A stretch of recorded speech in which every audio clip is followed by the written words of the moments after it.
ओम नमः शिवाय। नमस्कार दोस्तों, स्वागत है आप सभी का आपके अपने YouTube चैनल खुशहाल ज़िंदगी में।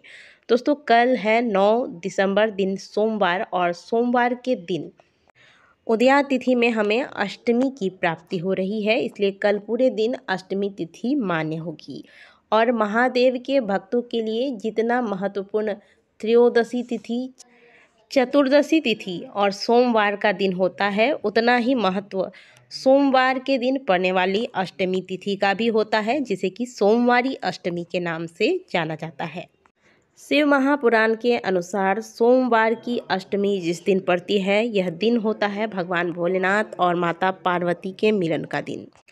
इस दिन माता पार्वती के साथ माता की 64 योगिनियाँ जागृत होती हैं और ये सभी भगवान शिव के समक्ष नृत्य करती हैं। यह दिन भगवान भोलेनाथ और माता पार्वती की कृपा प्राप्त करने के लिए अत्यंत उत्तम दिन माना गया है, क्योंकि इस दिन भगवान भोलेनाथ माता पार्वती प्रसन्न मुद्रा में होते हैं। और यह सोमवार की अष्टमी साल की अंतिम सोमवारी अष्टमी होगी। यह बहुत ही सुनहरा मौका है महादेव के भक्तों के पास महादेव को प्रसन्न करके उनसे मनोवांछित सिद्धियां प्राप्त करने का।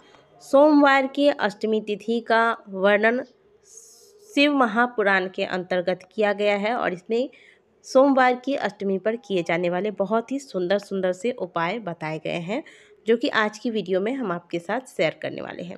सबसे पहले आपको बता दें कि चाहे महादेव की कृपा से आपके पास सब कुछ महादेव का दिया हुआ है, आपको किसी और चीज़ की आवश्यकता नहीं है, फिर भी महादेव की भक्ति प्राप्त करने के लिए महादेव का सानिध्य सदैव आपके साथ बना रहे, इसके लिए अष्टमी तिथि पर, क्योंकि आराध्य की आराधना केवल कुछ पाने की इच्छा से ही नहीं की जाती है, बल्कि आराध्य की प्रीति के लिए भी की जाती है।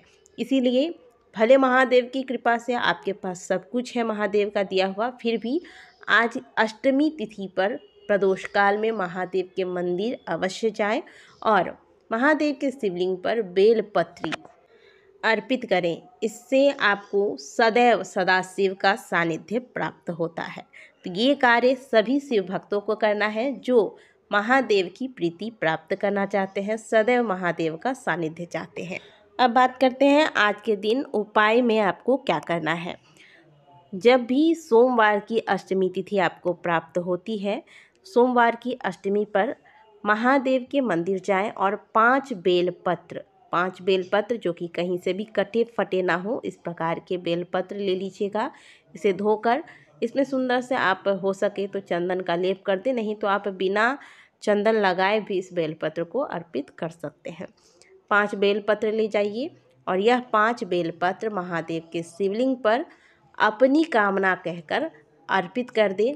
जब बेलपत्र चढ़ाते हैं तो बेलपत्र का डंडी का भाग जलाधारी की ओर हो और पत्ती आपकी ओर हो, इस प्रकार से बेलपत्र आपको चढ़ाना है। कहा जाता है कि सोमवार की अष्टमी तिथि पर जो भक्त मन में जो भी कामना लेकर 5 बेलपत्र इस प्रकार से महादेव के शिवलिंग पर समर्पित करता है, 3 महीने के अंदर उसकी मनोकामनाएं पूर्ण हो जाती हैं। तो मनोकामना पूर्ति के लिए इस उपाय को आप इस सोमवार की अष्टमी पर कर सकते हैं। यदि आपको लगता है कि कोई आपके पीछे पड़ा हुआ है, आपके पीछे दुश्मन लगे हुए हैं, आपका कोई कार्य है जो बार बार अटक रहा है, कोई कार्य है जो आपको लगता है कि यह कार्य हो जाना चाहिए लेकिन उसमें बार बार अड़चन आ रही है, तो महादेव का एक बहुत ही सुंदर सा नाम है निर्मलेश्वर महादेव। इनका नाम लेकर आप सोमवार की अष्टमी पर एक बहुत ही सुंदर सा उपाय कर सकते हैं। इससे आपके कार्य में आ रही सभी प्रकार की अड़चनें समाप्त होती है। उपाय क्या है ये जान लेते हैं। सोमवार की अष्टमी पर किसी भी वृक्ष की 5 पत्तियां ले लीजिएगा। किसी भी वृक्ष में से, मतलब किसी भी वृक्ष, जैसे आप एक बेलपत्र ले लीजिए, एक समी का पत्र ले लीजिए, एक आंकड़े का पत्र ले लीजिए, एक धतूरे का पत्र ले लीजिए। इस प्रकार से किसी भी पेड़ में से आप 5 पत्ते तोड़ लीजिए और मात्र एक सफ़ेद पुष्प में आप कोई भी पुष्प ले सकते हैं। केतकी का पुष्प ना हो, इस बात का ध्यान रखिएगा। हम सभी जानते हैं कि केतकी का पुष्प महादेव को अर्पित नहीं किया जाता। तो आप सफ़ेद आंकड़े का पुष्प ले सकते हैं, सफ़ेद सफ़ेद धतूरे का पुष्प ले सकते हैं, सफ़ेद गुलाब का पुष्प ले सकते हैं। इस प्रकार से सफ़ेद पुष्प ले लीजिएगा और किसी अन्य सामग्री की आपको आवश्यकता नहीं है इस उपाय के लिए। बस इस प्रकार से 5 पत्तियां लीजिए, एक सफ़ेद पुष्प लीजिए, महादेव के मंदिर जाइए, महादेव से प्रार्थना करते हुए आपकी जो भी कार्य में अड़चन आ रही है, जो भी मनोकामना है, वो कहते हुए अशोक सुंदरी वाले स्थान पर इन 5 पत्तियों और एक पुष्प को महादेव के अशोक सुंदरी वाले स्थान पर स्पर्श कराने के बाद शिवलिंग पर समर्पित कर दें। इस उपाय को करते वक्त आपको निर्मलेश्वर महादेव का नाम लेना है। निर्मलेश्वर महादेव का ध्यान करते हुए उनका नाम लेकर आपको ये पत्तियां अशोक सुंदरी वाले स्थान पर लगाकर फिर महादेव के शिवलिंग पर समर्पित कर देना है अपनी कामना कहकर। बस इतना सा कार्य कर लेने मात्र से महादेव की कृपा से कार्य में आ रही सभी प्रकार की बाधाएं दूर होती हैं। घर में यदि कोई ऐसा व्यक्ति है जो हमेशा बीमार रहता है, घुटने में तकलीफ है, कमर में दर्द है, इस प्रकार की समस्याएं परेशान किए रहती है हमेशा, तो उनके लिए यह उपाय आप कर सकते हैं।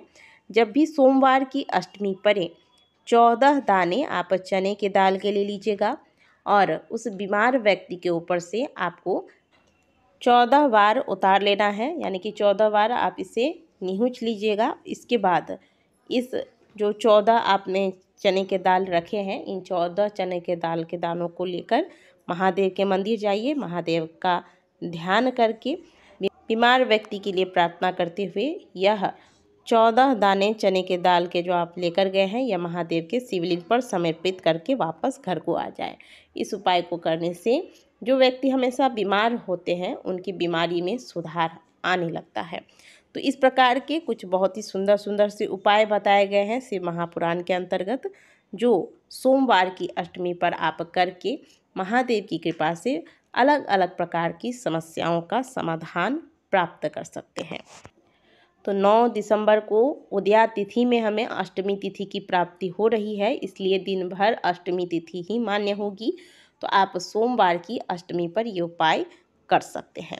आशा करते हैं कि दी गई जानकारी आपको अच्छी लगी होगी। वीडियो अगर आपको अच्छी लगी है तो वीडियो को लाइक ज़रूर कीजिएगा।